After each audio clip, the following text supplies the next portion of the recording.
आज हम खड़े हैं चमोला खड्ड, जिसका प्राचीन नाम चेकुल और जो प्रसिद्ध नाम चेकुड़ के नाम से माना जाता है। और ये हमारी बाली फैमिली का एक उत्पत्ति स्थल है। और यहाँ जैसे आप देख सकते हैं कि कुछ छोटे से यहाँ पर कुछ डेब्रीज हैं, कुछ मलबा सा पड़ा हुआ है। और यहाँ पर जब बाली फैमिली यहाँ पर कभी आज से 150 वर्ष पहले लगभग आई, तो उस वक़्त ये एक बहुत बड़ा यहाँ पर एक धरोहर गांव हमारे पास था। तो आज हालांकि वो मकान है नहीं है, और इसी स्थान पर वो मकान बना हुआ था। और इस मकान में लगभग हमने सुना है अपने बुजुर्गों से कि 100 देवदार के पेड़ उसमें लगे थे, और पहाड़ी शैली में, जिसे हम खस शैली कहते हैं, उस शैली में मकान बड़ा हुआ था। और यहीं से ही इसी जगह से ही हमारी पूरी फैमिली, बाली जो खानदान जो हमारा है, जो सुन्नी के बल्ह इलाके, छोटे बल इलाके से आए थे। और इसीलिए हमारा नाम बल की जगह आने की वजह से बाली फैमिली पड़ा है। और यहीं से ही चमाला, ये बनियो, आहार, पीछे वाला आहार, तरसेडा, कचीन घाटी, चिया, धनाल, इन क्षेत्रों में आज ये फैमिली लगभग 84 परिवार इस फैमिली के हैं। और साथ में आप देख रहे हैं हमारे सामने ही एक यहाँ पहाड़ी पेगोडा शैली में बना हुआ माता ज्वाला माता का मंदिर है, जो कि भगवती माता के नाम से इसको प्रसिद्धि मिली हुई है। और ये हमारी कुलदेवी है। और ऐसा माना जाता है कि हमारे बुजुर्गों ने जब यहाँ पर पहले यहाँ पर उनका पदार्पण हुआ, तो काफ़ी भेड़ बकरियाँ उनके पास होती थी। तो यहाँ पीछे आप देख रहे हैं जहाँ पर धुंध गिरी हुई है, इसके साथ ही एक हमारा शनानधड़ जगह है। वहाँ पर हमारे बुजुर्ग अपनी भेड़ों को वहाँ पर वो पड़ाव डालते थे। और उस पड़ाव में वहाँ पर रात को तेंदुए या जो बाघ होते थे बकरियों को खा जाते थे।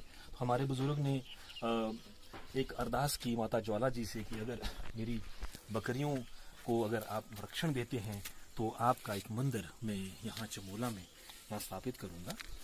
तो चमत्कार ये हुआ कि उसी रात में जिस दिन संकल्प हमारे बुजुर्ग ने लिया, उसी दिन से जो है बरात ने जो है बकरियां खाना बंद कर दिया है। उसके बाद हमारे बुजुर्ग ने जैसा संकल्प लिया था, उसी तरह से उन्होंने वहाँ से नंगे पांव यहाँ से जाकर के ज्वाला जी वो पहुँचे, और ज्वाला जी से ज्वाला माता की एक विग्रह को यहाँ पर धात्विक विग्रह को यहाँ लाया। और उसके साथ हमारे बजरशी माता की, नगरकोट की माता का एक विग्रह भी वहाँ से वो लाए। और इसके अलावा वहाँ से कांगड़ा से ही नरसिंह भगवान की मूर्ति जो माता के मंदिर में स्थापित है, और उनको, और साथ में नरसिंह जी के साथ ही माता के एक दरबार जिसे हम कहते हैं, उनके जो सहायक हैं, गण हैं, नारसिंह देवता जो है, उनको भी यहाँ पर बुलाए थे। अब देखेंगे हम यहाँ परिसर में पहुँच गए हैं। अभी इससे पहले बहुत पुराना मंदिर यहाँ था, वो काष्ठ कला का बड़ा सुंदर मंदिर बना हुआ था, काष्ठ निर्मित था, और वो भी एक पिरामिड शैली में बना हुआ था। पर हम देख रहे हैं कि अब जो मंदिर का जो स्वरूप है, कलात्मक स्वरूप है, वो हमने बदल दिया है, और इसमें एक पिरामिड हमने ऊपर निकाला हुआ है। और इसके साथ आप देख रहे हैं कि माता की मंदिर के बाहर की परिसर में, जैसे मैंने कहा कि माता नगरकोट की जो काली माता है, उनके दरबान ये लांकुड़ा वीर जी हैं, वो बाहर उनका विग्रह यहाँ लगा हुआ है। और साथ में जो प्रस्तर पाषाण की मूर्ति आप देख रहे हैं, ये हमारे नारसिंह, ये भी कांगड़ा से ही माता के साथ यहाँ हमारे बुजुर्गों के द्वारा लाया गया है। और ये माता का अंदर मंदिर है। इससे पहले थोड़ा सा एक परिचय बाहर के दृश्य को दें कि ये पूरा का क्षेत्र जो चमोला चेकुल का जो क्षेत्र है, ये ऊपर का क्षेत्र देख रहे हैं, हमारे गांव का ऊपर का क्षेत्र है। इसमें जो चारागाह है, ये हमारे पास पूरी चारागाह है। ऐसा माना जाता है कि ये जो चेकुल का जो क्षेत्र है, सबसे पहले ये शांगरी की रियासत के पास था, क्योंकि इस हमारा सामने वाला यहाँ भवारा एक गांव पड़ता है, उसके आगे एक नाला है, वहाँ से आगे शांगरी की रियासत शुरू होती थी। और बिल्कुल आप यहाँ देख रहे हैं ये जो खड्ड चमोला खड्ड है, इससे पार जो है ये जो क्षेत्र था ये उस वक्त शांगरी में था। बिल्कुल ये बीच का एक छोटा सा ये भूभाग है। इस भूभाग में पहले ये शांगरी के पास ही था। कुमारसैन के राणा के कहने पर शांगरी ने ये क्षेत्र, शांगरी के ठाकुर ने ये क्षेत्र कुमारसैन के राणा को दिया और सिर्फ भैंसों को चराने के लिए क्षेत्र दिया था। और उसके बाद तदनंतर जब हमारी फैमिली यहाँ पर आई तो वहाँ यहाँ पर ये आखेट का बड़ा भारी एक क्षेत्र था। और कैसा ऐसा कहा जाता है कि ये कोटेश्वर महादेव के 18 बासों में एक 18वां बासा था यहाँ पे। और राजा हर साल यहाँ पर आखेट के लिए आया करता था और हमारे बुजुर्गों के साथ वो यहाँ पर आखेट किया करते थे जंगल में जाकर के, क्योंकि यहाँ वन्य जीव प्रचुर मात्रा में पाए जाते थे। और जब ये क्षेत्र हमारी फैमिली को मिला और यहाँ पर यहाँ के जो अधिष्ठाता हैं कुमारसैन के, वो कोटेश्वर महादेव हैं और उनका एक लघु मंदिर जो यहाँ पर हमारे सामने आप देख रहे हैं।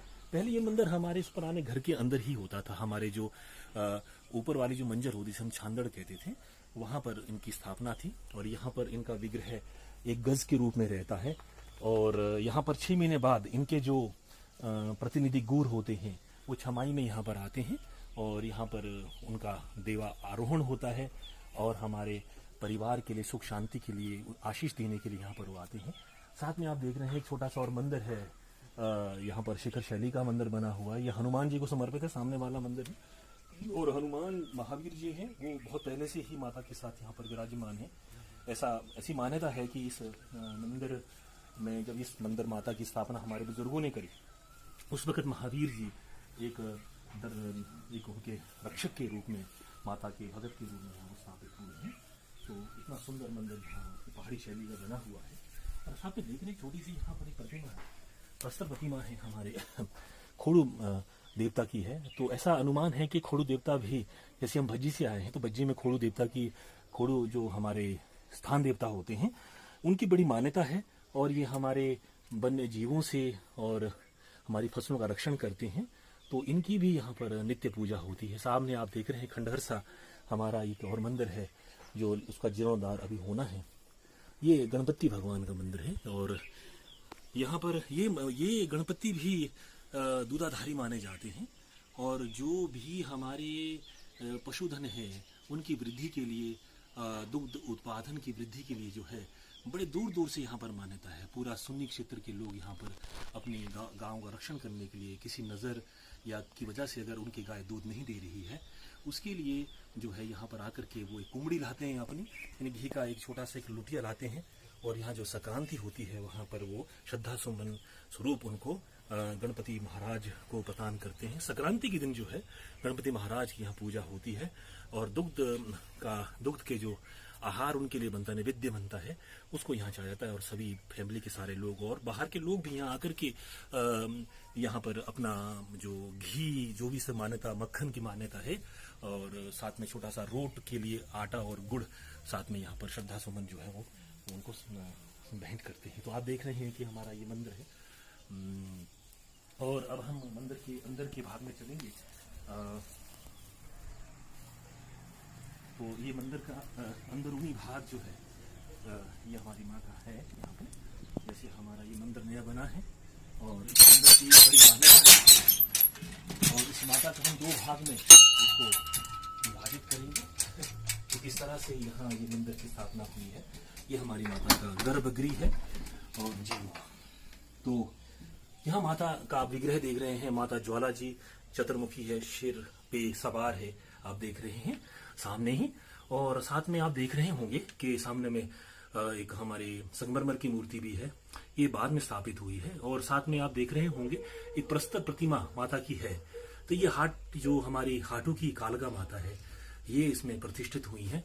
और एक छोटे से एक सिंहासन पे देखा आपने जिसमें चांदी का छत्र लगा हुआ है, इसमें कोट कांगड़े की जो हमारी बज्रश्री माता है ये इनकी स्थापना, तीनों माताओं का यहाँ पर स्वरूप है। एक गज देख रहे हैं आपने सामने, 2 छड़ियां हैं, इसमें नाग देवता की स्थापना यहाँ पर हुई है। तो इस तरह से ये गर्भगृह हमारा है। और यहाँ पर बाहर हम देखते हैं जहाँ पर हमारा गर्भगृह का जो प्रवेश द्वार है, इस प्रवेश द्वार के सामने जो उनका द्वार का, उसके ऊपर एक पटल जिसको हम कहते हैं, जो पैनल था, इस पे एक पट्टिका बंधी हुई थी।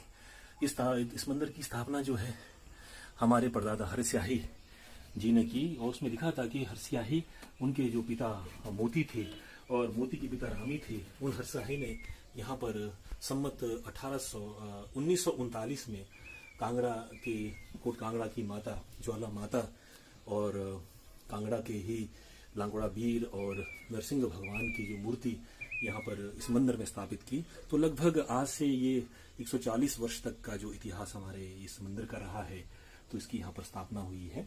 और ये माता जो है कोटेश्वर महादेव के साथ इनका बहन का संबंध है, और जब यहाँ पर कोटेश्वर महादेव के गौर छमाई के लिए आते हैं तो वो यहाँ पर श्रद्धा सुमन यहाँ आते हैं, और माता के जो हमारे जो गौर वगैरह होते हैं वो भी वहाँ पर देवारोहण होकर के वो उनका स्वागत करते हैं। साथ में बढ़ेव गांव यहाँ पर है, और उस गांव में जो मरीश देवता है, तो वो मरीश देवता भी इनके भाई माने जाते हैं, यानी कि स्थानीय देवता जो है उनके साथ एक रिलेशन इनका है। तो इस जैसे ही यहाँ पर इस मंदिर की स्थापना हुई और उसके बाद इसकी मान्यता बढ़ने लगी, और यहाँ पर कृष्ण जन्माष्टमी को बहुत बड़ा मेला लगता है, इस प्रांगण में ही लगता है, जिसको हम रमेश कहते हैं। रमेश लगता है कि हरिवंश का ही एक विकृत रूप है, और यहाँ पर काफी लोग आते हैं। और पुराने समय में यहाँ पर इस रमेश में जो है गुगा गाथा का गायन होता था मध्य रात्रि तक, और उसके बाद देवारोहण में आकर के यहाँ पर जो देवता के देवी के जो गौर थे, अधीनस्थ देवों के गौर थे, वो यहाँ पर लोगों को आशीष देते थे। और इस तरह से आप देख रहे हैं कि हमारे यहाँ पर ये हमारे जो गौर होते हैं उनकी ये शांगलें हैं, और जब वो देवारोहण जब उन पे होता है तो इन शांगलों के माध्यम से वो अपने को उनका प्रहार करते हैं। तो ये मान्यता बड़े पुराने समय से चले आ रही है। और हर संक्रांति में यहाँ पर वो देवते का झाड़ा होता है, जिसको हम देवारोहण कहते हैं। तो इसके अलावा यहाँ पर हर संक्रांति को साजी मनाई जाती है, सभी लोग इकट्ठे होते हैं, और यहाँ पर दुग्ध जो आहार जो है वो माता को, ये गणपति को दिया जाता है, और माता जी को यहाँ पर लूची कड़ाही जिसे हम कहते हैं नैवेद्य पे चढ़ाया जाता है। तो ये प्राचीन परंपरा रही, और अभी के इस पाठ में हम शायद इसी भाग को ही लेंगे, और दूसरे पाठ में हम माता की जो यहाँ पर जो मान्यताएं हैं, जो सांस्कृतिक परंपराएं हैं जुड़ी, उनके बारे में आपको बताएंगे।